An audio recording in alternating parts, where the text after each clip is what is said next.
Juliette, pour ton accueil qui est fort chaleureux comme d'habitude. On a plaisir à venir à Péménade. Merci à vous tous et comme dit Eliette, merci de vous être réveillés tôt ce matin et d'être venus un samedi nous écouter. C'est vraiment, je crois qu'on peut vous applaudir, hein, parce que c'est une pièce. Et comme vous disait ma collègue André, lorsqu'on aime, on ne compte pas. Donc merci André, c'est vrai André et France, merci d'être à nos côtés, Muriel aussi. Merci à nous tous. Daniel, je ne vais pas tous vous citer parce que j'en oubliais ce matin, j'ai pris que 2 cafés, donc je ne suis pas encore bien réveillée. Je vais être prudente, donc merci vraiment à vous tous. Alors que vous dire à 24 heures du scrutin, on va demain aller voter, vous nous avez entendus, vous êtes venus à différentes réunions et je vous en remercie. Alors moi, je vais vous dire qu'avec Charlange, depuis maintenant quelques semaines, on fait le tour de toutes les communes, 72 communes. Ça a été un vrai régal, Charlange, parce que j'ai rencontré des gens formidables. Et lorsqu'on dit 72 communes, c'est près de 95 réunions. Et puis c'est plusieurs fois des communes. C'est pas simplement une fois. C'est pas une fois simplement serrer les mains et puis rentrer chez nous. Pas du tout. C'est une réunion publique. C'est plusieurs fois aller rencontrer les commerçants, aller rencontrer la population. Et moi, j'ai trouvé en Charlange un homme extraordinaire qui n'a pas compté son temps. Alors, c'est vrai que moi, je suis avec toi que depuis quelques semaines, mais je sais que depuis 3 ans, tu as labouré le terrain, comme on dit. Et on peut pas le dire.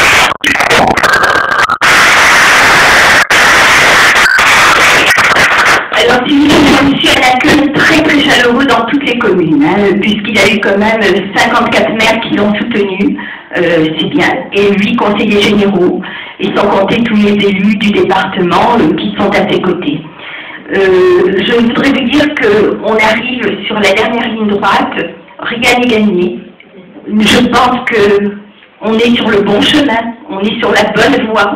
Par rapport à tout ce que l'on rencontre, lorsqu'on rencontre les gens dans la rue, ne serait-ce qu'un petit clin d'œil, ne serait-ce qu'une petite tape sur l'épaule, une poignée de main en disant « Monsieur Génési, tu viens là, on est avec vous, on vous soutient, notre famille est avec vous ».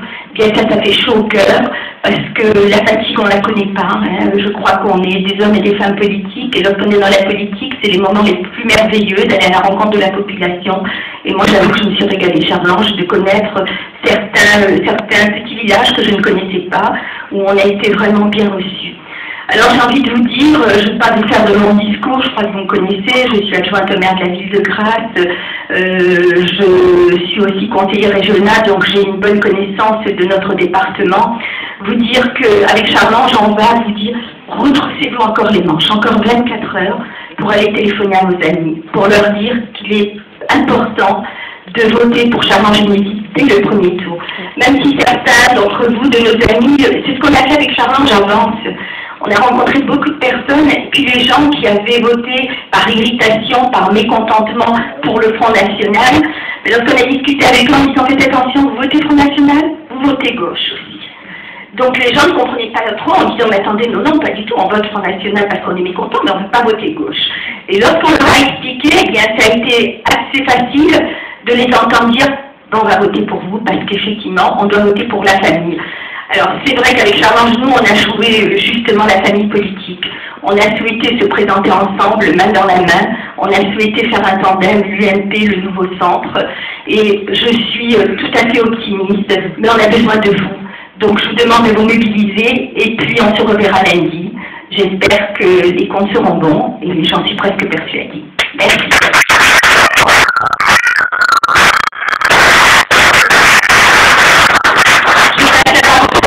Je vous demande vraiment de l'applaudir parce qu'il le mérite, il est extraordinaire.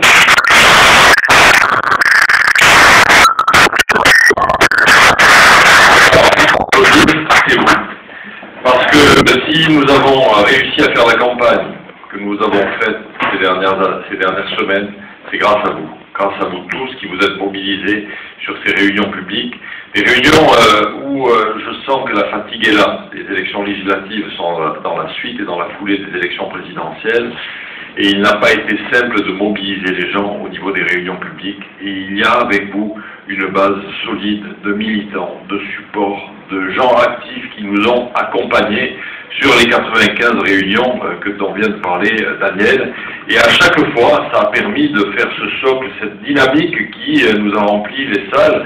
Comme ce matin, je ne m'attendais pas sincèrement à voir plus de 100 personnes dans la salle à Péménade à 9h30 un samedi matin, la veille du scrutin. C'est assez exceptionnel. Véritablement, je crois qu'on a fait une bonne campagne. Alors les messages sont passés, mais cette circonscription est tellement vaste, tellement grande. Je ne vais pas vous en refaire ce matin le découpage, mais plus de 40% du territoire des Alpes-Maritimes qu'il a fallu parcourir. Et c'est vrai que malgré 3 ans de ma présence sur le terrain, d'une campagne hyper active, j'ai encore ce matin le sentiment qu'il reste bien des secteurs à parcourir et à faire. Hier, nous étions à Vence, hier après-midi sur la Gaude, avant-hier sur Carrosse, l'avant-veille sur Grasse, et chaque fois, on découvre des endroits, et je me dis, tiens, là, on n'y est pas passé, c'est bien d'y repasser. Et il n'y a pas 2 endroits où, en définitive, on passe 2, 3, 4 fois, ce qui veut dire qu'il y a encore du travail à faire, et la semaine qui vient, je pense que nous la consacrerons à faire ça, parce que le message est, il est vrai, important. Il est important d'abord en cette veille de premier tour, de dire que quand on regarde le président de la République, et qu'on regarde la campagne qu'il a pu faire, ses engagements et la réalité de terrain, on est loin et très loin du compte. D'abord, sur sa personne. Il a voulu se faire élire comme un président normal. Mais qu'est-ce qu'un président normal? Moi, sincèrement, depuis que je le vois faire, depuis un mois, je m'interroge sur la normalité des choses. D'abord parce que, de mon point de vue, un président ne doit pas être normal. Un président doit être président. Il doit sortir de la normalité. Il doit faire en sorte que chaque Française et chaque Français se reconnaisse en lui comme étant un homme de talent et d'exception pour conduire les affaires de la France. De voir M. Hollande continuer à être installé chez lui, ça me fait un peu de la peine. Quand on sait que tous les présidents de la Ve République ont habité l'Élysée. Nous déployons aujourd'hui des moyens et des forces pour assurer sa sécurité à son domicile. Et lui continuer à aller acheter sa baguette de pain et son... C'est bien, il connaîtra le prix de la baguette de pain, mais moi c'est pas ce que j'attends du président de la République, sincèrement. J'attends du président de la République qu'il prenne les bonnes décisions et les grandes décisions pour les grands enjeux de la France. Et que dire de la normalité? Quand on dit le président de la République qui doit faire respecter les lois se fait prendre à 170 km/h sur les routes, je me dis là aussi, c'est plus un problème de normalité, c'est un problème de règles et de lois. Chaque citoyen doit respecter les règles et les lois de son territoire, et en cela, il ne les respecte pas beaucoup. La normalité pour M. Hollande, c'est quoi? C'est avoir avec sa compagne, qui est devenue pour moi la première maîtresse de France. Parce que Mme Trier-Weiler est toujours mariée, mais pas mariée avec M. Hollande. D'accord? Alors, où est la normalité? Cherchons la normalité. Oui, la moralité aussi. Et ça, c'est pour le détail de ce que ce monsieur veut faire en termes de communication, où il dit que M. Sarkozy était plein de travers, où les médias ont dénoncé tant et plus de voir les uns et les autres dénoncer à la fois sa montre, dénoncer à la fois son comportement en prenant des vacances chez son ami Bolloré, mais attendez, c'est sa vie privée, ça n'a rien à voir avec ce que je viens de vous dire. Lui, quand il s'est agi à un moment donné, parce qu'il a eu des difficultés familiales dans sa vie, de quitter celle avec qui il était marié, il s'est remarié, il en a refait de sa nouvelle compagne une épouse légitime, qui fait que lorsqu'il se rendait aux États-Unis ou ailleurs, on avait la première dame de France qui était reconnue. Donc tout cela, c'est quelque chose qui vraiment dénote. Ça dénote en ce début de mandat. Je n'avais pas confiance en M. Hollande avant qu'il se fasse élire. Je respecte le scrutin universel et le choix démocratique des Français parce que nous respectons les lois de la République, mais sincèrement, je n'ai toujours pas confiance en lui aujourd'hui. Et c'est bien pour ça que je souhaite vraiment qu'il y ait une cohabitation, parce que on ne peut pas avoir confiance ni en lui, ni en son équipe. On voit bien qu'il avait promis un gouvernement où il n'y ait pas de ministre condamné. Monsieur Ayrault lui-même est aujourd'hui contesté. Monsieur de Montebourg vient de se faire condamner pour diffamation ou propos diffamatoires, et ainsi de suite. Ça reste toujours du décor. Mais quand on rentre dans le détail de son action, là, je suis encore plus inquiet. Voilà un monsieur qui promet de ramener la retraite à 60 ans. Il fait son programme là-dessus, les Français ont voté, c'était un choix. Il ne la ramène pas à 60 ans. Il ne la ramène pas. C'est un leurre. Il a fait un affichage avec ça, et derrière, il ment une fois de plus aux Français. Alors, à la fois de ce mensonge, je m'en réjouis, parce que je me dis qu'il creuse un peu moins la dette que ce qu'il avait annoncé, parce que s'il avait remis la retraite à 60 ans pour tout le monde, ça aurait été véritablement une déstabilisation de notre régime des retraites par répartition, qui aurait été un peu plus endetté qu'il ne l'était jusque-là, avec une modification qui a été faite. Le rallongement de la durée jusqu'à 62 ans était fait pour éponger un peu la dette du système de retraite, qui pèse, dont le poids, le déficit pèse sur le budget général de l'État. Donc là, il va un peu moins loin, ça pèsera un peu moins loin, mais ça fait rien, il la garde quand même. Moi, j'étais pas favorable à un retour à 60 ans, dans la mesure où déjà à 62 ans, on savait que ce régime des retraites, il fallait le revoir en 2017 ou au plus tard en 2020 pour essayer d'en assurer la stabilité et faire en sorte que les retraites ne baissent pas. Parce que c'est à cela que nous allons aboutir. C'est à la baisse des retraites si, à un moment donné, on ne trouve pas de solution. On connaît tous la problématique de l'allongement de la durée de vie, à laquelle nous aspirons tous d'ailleurs, hein, et si possible, dans la meilleure santé possible. Mais ça veut dire aussi que notre système des retraites, petit à petit, a des difficultés à pouvoir financer l'ensemble des retraites. C'est ce qui ne sera pas respecté non plus, l'embauche des 65 000 fonctionnaires. Mais pas respecté, c'est déjà de trop ce qui a été engagé. Il l'a dit lui-même et il ne respecte pas ce qu'il a dit au sommet du G8. Il fait un constat quand il rentre en France, il dit « Bon, allez, la France ne peut pas dépenser plus que ce qu'elle gagne. » On le sait tous.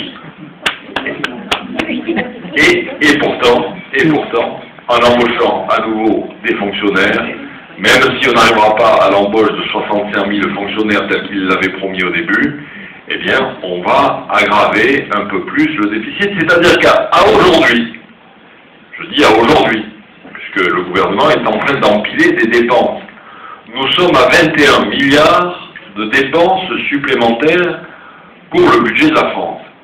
Sachant que nous sommes en déficit de 50 milliards par an, je vous laisse imaginer, à la sortie de l'année 2012, à combien nous serons de déficit, c'est-à-dire qu'on creuse petit à petit notre dette, et là-dessus, on va continuer à être montré du doigt, à la fois par les agences de notation, à la fois par les autres pays européens. La Commission de Bruxelles nous a déjà, la semaine dernière, fait quelques observations en disant au gouvernement de M. Ayrault, attention, attention, vous n'êtes pas sur les bons rails. M. Migou, qui est le président de la Chambre régionale des comptes, premier vice-président, pas régional, de la Cour des comptes, premier vice-président de la Cour des comptes, et qui dit en abondant sur la remarque de la Commission de Bruxelles, attention, monsieur Hérault, vous n'êtes pas sur les bons rails.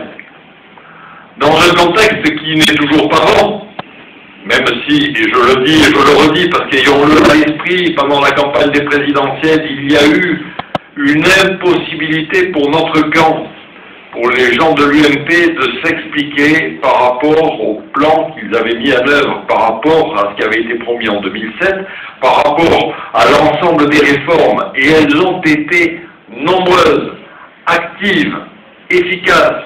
La réforme des retraites, j'en ai parlé tout à l'heure, mais la réforme de la carte judiciaire, il y a eu là des changements fondamentaux. La RGPP, dont on ne parle pas, mais ce n'est pas une réforme qui touche le public, et pourtant c'est la réforme de nos institutions, adapter nos institutions, à moderniser la France pour qu'elle puisse être dans le concert européen concurrentiel. Nous avons aujourd'hui une fonction publique qui n'est pas opérationnelle.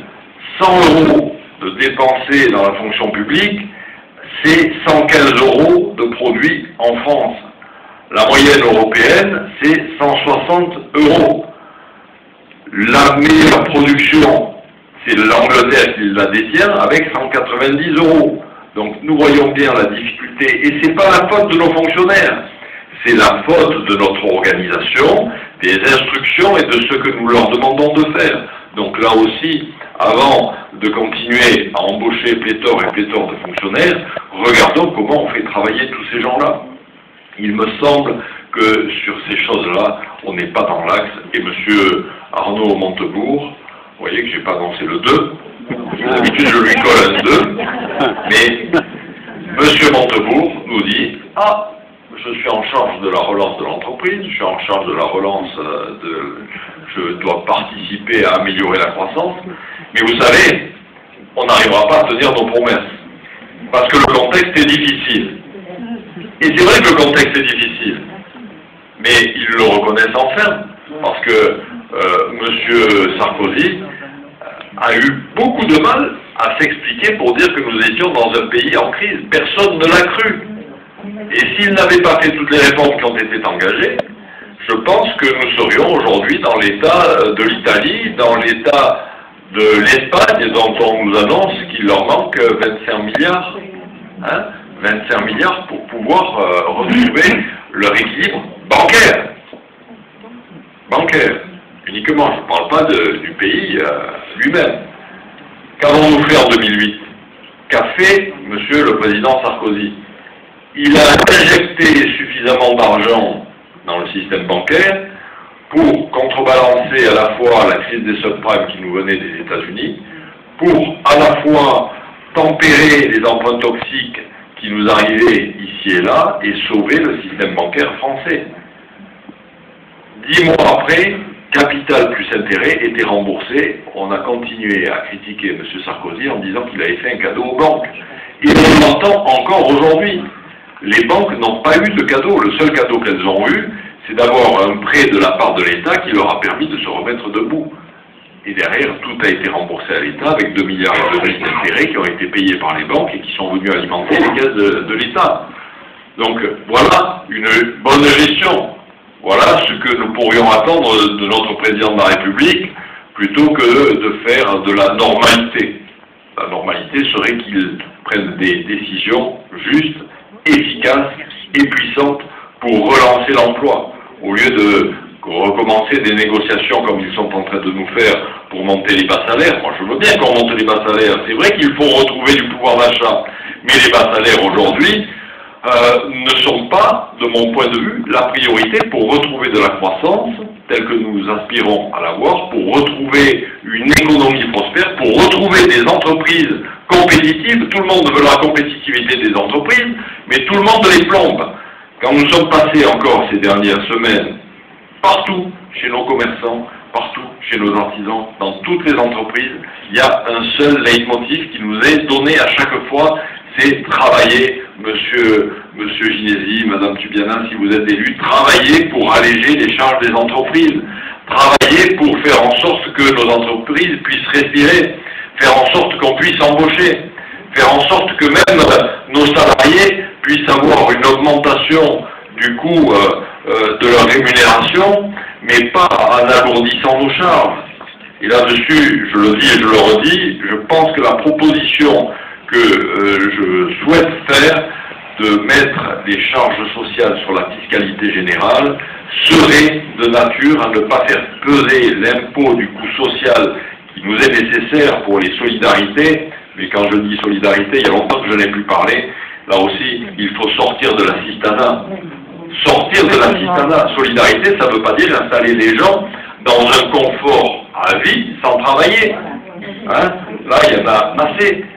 Le Conseil général des Alpes-Maritimes, dont l'État lui a confié la charge de redistribuer le RSA, a fait une année de contrôle.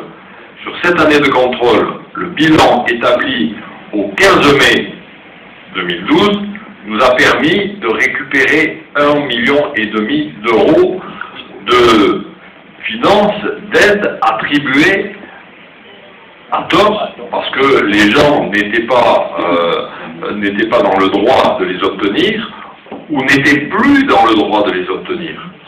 Il y a là donc des situations qu'il faut savoir serrer. Le Conseil général a fait des efforts là-dessus. Je pense que partout où il y a des aides d'État, il y a moyen de retrouver une dynamique. Et puis, que dire de ce qui nous est annoncé par les autres ministres, par la ministre de la Justice, par le ministre de l'Intérieur, la ministre de la Justice qui veut nous supprimer les tribunaux correctionnels pour enfants mineurs récidivistes. Mais qu'est-ce qu'on va faire de nos enfants mineurs récidivistes? À chaque fois, je prends Paul Bottella, qui est encore là aujourd'hui, et qui nous fait le plaisir d'être là, à témoin, parce que il sait très bien que le tout carcéral n'est pas une solution, mais de rejeter le carcéral n'est pas la bonne solution non plus. Il y a 20 000 personnes aujourd'hui qui sont condamnées et qui sont en attente d'application des peines. Nous avions prévu de construire 20 000 places de prison. Madame Taubira les Valence, allez, on ne construit plus de prison. Il y a une vraie difficulté pour dire qu'est-ce qu'on va faire de toute cette délinquance qui malheureusement ne cesse de s'accélérer et qui fait que derrière les gens, comme nous, sont irrités en finale, sont irrités en finale et finissent par apporter leur voix au Front National. Alors que nous avons, dans bien des domaines, le même discours. C'est sur la méthode que nous différencions, la méthode pour les obtenir. Mais là aussi, on voit que quand on est aux commandes, on a une autre vision des choses. Il n'en reste pas moins vrai que moi j'en appelle à la rigueur, j'en appelle à l'application de la loi, j'en appelle au respect de la loi, j'en appelle simplement à mûrir les lois s'il faut les faire évoluer. Et le mineur de 1945 n'est pas le mineur de 2012, il faut donc faire évoluer la loi de 45 parce que la récidive de nos mineurs aujourd'hui qui ne sont plus à 16-18 ans des mineurs, ce sont des gens qui sont quasiment adultes, ils devraient être responsables. On avait réfléchi pour reprendre le code pénal et modifier le code pénal pour appliquer à ces mineurs la capacité majeure, et ça n'a pas été possible sur la technique juridique. Il a donc bien fallu trouver des solutions. Le tribunal correctionnel pour mineurs récidivistes a été fait pour cela. Il faut qu'on arrive à trouver des solutions. C'est pas en disant on va faire sortir les gens de prison pour remettre ceux qui sont en attente d'application des peines ou ceux qui ont été condamnés à la prison à faire des travaux d'intérêt général qu'on va solutionner notre problème. Hein, et il en est de cela comme des mesures qui sont prises pour enlever ceux qui ont été de grands préfets de la République, que l'on fait tomber aujourd'hui. Monsieur Valls fait tomber des têtes, en veux-tu, en voilà. Monsieur Michel Gaudin, préfet de Paris, a été dézingué à 3 mois de sa retraite. Il y a des méthodes qui sont des méthodes qui me font rappeler 1981, l'arrivée de M. Mitterrand au pouvoir, où il y a eu une vraie chasse aux sorcières qui est en train de s'organiser. Alors, comme les médias s'en sont un peu saisis, peut-être que cette chasse aux sorcières s'organise aujourd'hui de façon insidieuse. Mais elle restera là. Et ceux qui ont défendu la République, qui ont été des grands serviteurs, ne méritent pas le traitement qu'on est en train de leur faire. De la même manière que nos symboles de la République, hier j'étais avec un certain nombre d'entre vous autour de nos monuments aux morts pour célébrer le 8 juin 1945 sur la guerre d'Indochine, et tous ces porte-drapeaux à qui je disais, vous avez vu, ce qui s'est passé au commissariat Foch à Nice, hein, où on a encore brûlé un drapeau en pleine rue. J'en ai appelé la condamnation immédiatement, comme un certain nombre de ceux qui veulent défendre nos symboles. Mais ce sont des récidives qui ne cessent de se produire parce que on a là-dessus des attitudes laxistes. On a des attitudes irresponsables quand la ministre de la Justice, Mme Taubira, dit au sujet du drapeau qui a été brûlé le soir de la fête de l'élection du président de la République, place de la Bastille, en disant « celui qui a mis le feu au drapeau français », alors qu'on ne voyait que peu de drapeaux français, ou quasiment pas, il y avait peut-être qu'un auquel on a mis le feu. L'ensemble des drapeaux qui étaient là, c'était des drapeaux de toute nationalité, d'Afrique du Nord, d'Afrique centrale, et nous n'avions que peu de drapeaux français. Madame Taubira dit, mais c'est pas grave. Celui qui a mis le feu au drapeau français, c'était un soir de liesse, on ne va pas le condamner pour ça, c'était un soir de fête. Attendez, c'est des attitudes coupables quand on est responsable. On ne peut pas tenir de tels propos. On applique la loi, tout simplement. Attendez, un ministre se doit de respecter la loi. La loi condamne quelqu'un qui s'attaque à nos symboles, l'on siffle la Marseillaise, qu'on brûle un drapeau français. Eh bien, elle doit être condamnée. Que penser de ce qui est mis en place aujourd'hui pour que nos policiers aillent quasiment s'excuser de contrôler les citoyens. Hein, voilà. Ça, c'est nouveau, ça vient de sortir. Ça vient de sortir, désormais, il est envisagé que chaque policier qui va contrôler quelqu'un, on lui redonne un récépissé en disant, voilà, monsieur, vous avez été contrôlé à telle heure, à tel jour, telle date. Mais dans quel pays on est, quoi? Un policier qui a son autorité ne doit pas en abuser, mais un policier qui a son autorité doit avoir toute son autorité et ne doit pas être là à presque s'excuser de recontrôler quelqu'un qui a l'après-midi, quelqu'un qui a été contrôlé le matin. Hein? Il y a des choses qui sont dans les tuyaux, comme on dit, qui vraiment ne peuvent pas nous convenir. Je n'ai pas entendu parler non plus de ce qui est cher à Daniel Kubiana et qui m'est cher par rapport à la désertification médicale contre laquelle nous nous battons avec le Conseil général depuis des années, où on arrive à installer des médecins en zone rurale, où on arrive à monter des maisons médicalisées.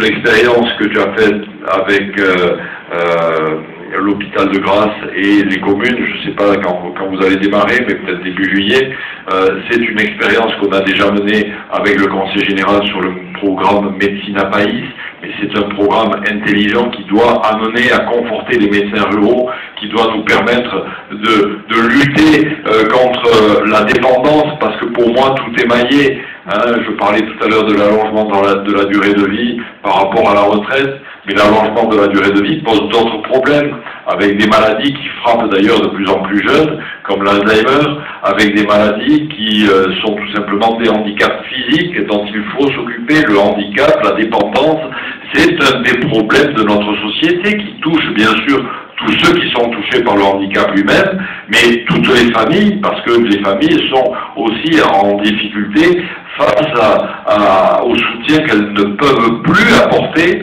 à leurs aînés ou à leurs compagnons ou à leur famille, parce que la vie est devenue plus difficile, parce que tout le monde est au travail, parce que les professions sont devenues exigeantes. Et de tout cela, eh bien, on n'en parle pas, et j'aimerais bien entendre le gouvernement sur ce sujet-là, au lieu de nous dire, pour les disciples de M. Askieri, qu'on va dépénaliser le cannabis. Hein? En comparant la dépénalisation du cannabis et le cannabis avec le même. Ça, c'est ce que m'a fait M. Askieri l'autre jour, lorsque nous débattions ensemble sur le plateau de Radio France Bleu Azur ce matin, quand pour finir on l'a acculé à dire non, je serais contre, il était oui, pour, oui, contre, on ne sait pas trop ce qu'en définitive ce qu'il a décidé de faire, mais dans tous les cas de figure, il a fait une petite pirouette en disant oui, mais de toute façon le cannabis n'est pas plus dangereux que ce que peut l'être l'alcool, le vin et le reste. Voilà. Donc on est vraiment dans une société où on sait que l'alcool tue, on sait que l'alcool provoque des difficultés, mais en même temps, on sait que notre histoire, notre pays, notre culture, lorsqu'on boit du vin en quantité raisonnable, peut avoir des bienfaits aussi. Donc je ne vais pas me faire la défense des viticulteurs ou des négociants en vin, mais je dis qu'il y a là-dessus, pour le vin, une culture et une tradition sur laquelle aujourd'hui, pour les raisons d'ailleurs d'accidents de la route, on essaie de combattre les méfaits de ce truc de l'alcoolisme. Alors ne tombons pas dans le piège de dire, puisqu'on se bat déjà contre les méfaits de l'alcoolisme, de libérer ce qui n'est pas libéré, et de dire on dépénalise le cannabis, comme ça, tous ceux qui déjà se retrouvent dans des accidents de la route redoutables, qui ne sont pas liés à l'alcool mais à l'abus de stupéfiants, hein, ou quelquefois à l'abus de stupéfiants et d'alcool, bon, arrêtons d'aller trop loin dans ce sujet-là, et la position de Madame Duflot, elle est redoutable. Mais cette Madame Duflot, que va-t-elle faire dans le gouvernement Ayrault?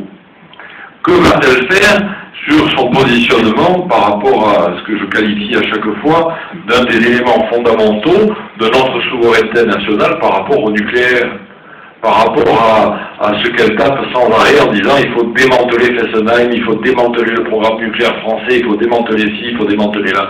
Mais attendez, à force de casser ce que nous avons de bien, on finira par ne plus avoir rien. Alors que petit à petit, on se rend compte que le nucléaire n'est pas la panacée universelle, je le veux bien, qu'on se rende compte que le nucléaire peut avoir des effets pervers, c'est d'accord, qu'on lui substitue des énergies renouvelables, qu'on lui substitue d'autres programmes, c'est affaire entendue, mais de là à se couper les jambes tout de suite, je ne suis pas d'accord. Et Madame Duflot, si elle a envie de se couper les jambes, elle peut aller dans des pays où ils n'ont pas de nucléaire du tout, il n'y a pas de problème, elle sera tranquille et elle verra qu'elle n'aura peut-être pas d'électricité chez elle le soir, qu'elle pourra pas... Non, mais elle va se couper et elle peut revenir à la lampe à huile si elle veut aussi, hein, tout va bien. Non, sérieusement, moi, quand je vois aujourd'hui M. Askeri être le disciple de ces gens-là, je m'en inquiète. Quand je vois M. Askeri continuer à faire son combat sur les gaz de schiste, je trouve que c'est un combat dépassé. Quand je le vois parler, mélanger les problèmes d'intercommunalité, qui est un choix qui doit appartenir aux maires et aux conseillers généraux concernés, au président d'intercommunalité, qui n'a rien à voir avec le législateur. Sincèrement, je ne suis pas d'accord avec lui. Je pense qu'il mélange tout. Il agite les peurs comme il sait les faire, et en agitant les peurs, il essaie d'asseoir sa compétence. Mais quand vous êtes toujours en train de noircir un tableau, c'est vrai que quand vous arrivez à avoir un éclair de lumière, ça paraît beaucoup plus blanc. Mais moi, je préfère l'inverse. Je préfère ceux qui, sans arrêt, cherchent la lumière et cherchent à apporter le plus. Et là-dessus, je n'ai pas le sentiment que M. Askeri soit dans cet état d'esprit. Et pourtant, ça reste pour nous celui qui est considéré aujourd'hui par les sondages comme étant le candidat potentiellement capable de nous battre au deuxième tour. Et ça m'inquiète vraiment. Ça m'inquiète vraiment parce que je peux vous dire que j'ai vécu pendant 4 ans et demi à l'Assemblée nationale. Je sais à quelle vitesse les choses vont aujourd'hui. On a changé de rythme de travail. En France, on a changé sur ces 10 dernières années de rythme de travail parce que le rythme mondial s'est accéléré. Parce que les choses ne se font plus à la vitesse où elles se faisaient avant, parce que nous sommes rentrés dans l'ère du numérique, nous sommes rentrés dans l'ère de l'accélération, et c'est ce que les gens n'ont pas compris quand M. Sarkozy a accéléré. Mais c'était une obligation pour ne pas, pour rester dans le train et pour rester dans le coup. Alors ceux qui nous proposent aujourd'hui de revenir à la norme, eh bien la norme, c'est pas celle d'il y a 20 ans en arrière, la norme, c'est celle dans laquelle on est aujourd'hui. Il faut s'adapter en permanence et c'est la conjoncture internationale et mondiale qui nous le dicte. Alors, quand je vous ai dit tout cela, vous aurez bien compris dans quelle ligne et dans quelle philosophie je me situe, dans quelle philosophie avec Daniel on a envie de travailler et de chercher en permanence à adapter les lois au terrain. Quand on parle d'agriculture, j'ai eu le bonheur, en 2005, d'être député, d'aller voir directement le ministre de l'Agriculture, de discuter avec lui de la loi de modernisation agricole et de pouvoir bénéficier de l'exception dont le Conseil général des Alpes-Maritimes aujourd'hui bénéficie encore, c'est-à-dire du programme à l'aide à l'investissement et à la modernisation des exploitations agricoles qui nous permet d'attribuer 40% de plus aux agriculteurs. Je pense que c'est la meilleure des défenses de l'environnement.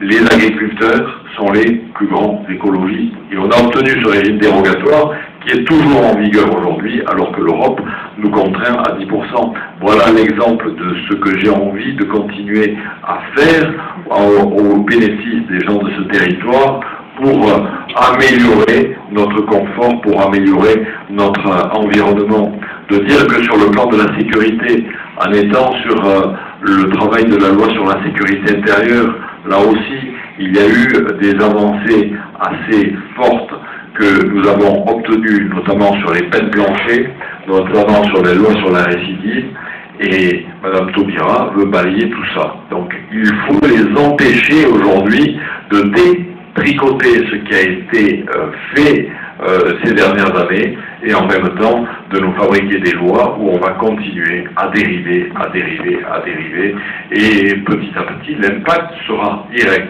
L'impact du Conseil général sera direct. Or le Conseil général pour nous est un acteur important. Je le dis là en remerciant nos amis élus grassoises et élus grassois d'être là, que ce soit France, que ce soit André, que ce soit Muriel, que ce soit Jean-Claude au cabinet du sénateur maire Jean-Pierre Leleu, dont je dis, mais je ne le redis pas parce que vous l'avez tous entendu, qu'il a été un des acteurs essentiels pour notre candidature. D'abord parce qu'il m'a laissé la possibilité de prendre Daniel Tubiana comme suppléante. C'était pas évident. D'abord, je veux la remercier, elle, d'avoir accepté de faire ce choix, parce qu'elle sait aujourd'hui combien le travail et la mission que sera la sienne si nous sommes élus sera difficile, d'aller sur les 72 communes. Et puis Jean-Pierre Leleu, avec qui je me suis régalé de travailler, lui au Sénat et moi à l'Assemblée nationale, sur le thème qui nous est commun, qui est le thème du numérique, où il faut qu'on amène partout sur le territoire des Alpes-Maritimes, eh bien, dans le schéma départemental d'aménagement du numérique, les plus gros tuyaux, les plus grands débits. Et puis, l'affaiblissement du Conseil général, nous ne le voulons pas. Cette caisse de répartition, je citais les élus grassoises, mais je pourrais citer les élus de Péménade avec notre ami Eliette qui m'a si bien reçu ce matin à Péménade. Et on sait que sur Péménade, il y a des tirages, comme on dit. Il y a du tirage dans notre camp. Sincèrement, allez, j'en profite d'être un peu malade ce matin pour sortir un peu de cette affaire-là et vous dire que je serai à vos côtés pour qu'à Péménade, la majorité de ce que vous exprimez quand vous vous êtes exprimé à chaque fois au vote sur des législatives pour Michel Tabarot, vous avez toujours exprimé un vote majoritaire à droite. Aux dernières élections, c'était le cas. Aux dernières élections présidentielles, ça a été le cas. Je pense que ça sera à nouveau le cas. Et vous aurez la nécessité et l'impérieuse nécessité, en citant Florent Lerebourg, mon ami aussi qui est là, de vous retrouver toutes et tous. Hein, je ne vais pas m'amuser à vous citer les uns après les autres, en ça je suis mort. Nous avons besoin de travailler tous ensemble pour remettre les choses dans une perspective qui est lointaine, mais le poste législatif sera une nécessité. Bon, après, il est bien évident que ce sera à vous à vous organiser localement. Hein. Le parlementaire ne pourra apporter que que son soutien. Mais mon vœu le plus cher, c'est vraiment qu'il arrive à émerger à Péménade une vraie majorité, parce que quand je vois Madame Brousteau gérer sa commune, bon, ben, je trouve que sincèrement, il y a beaucoup mieux à faire. Hein.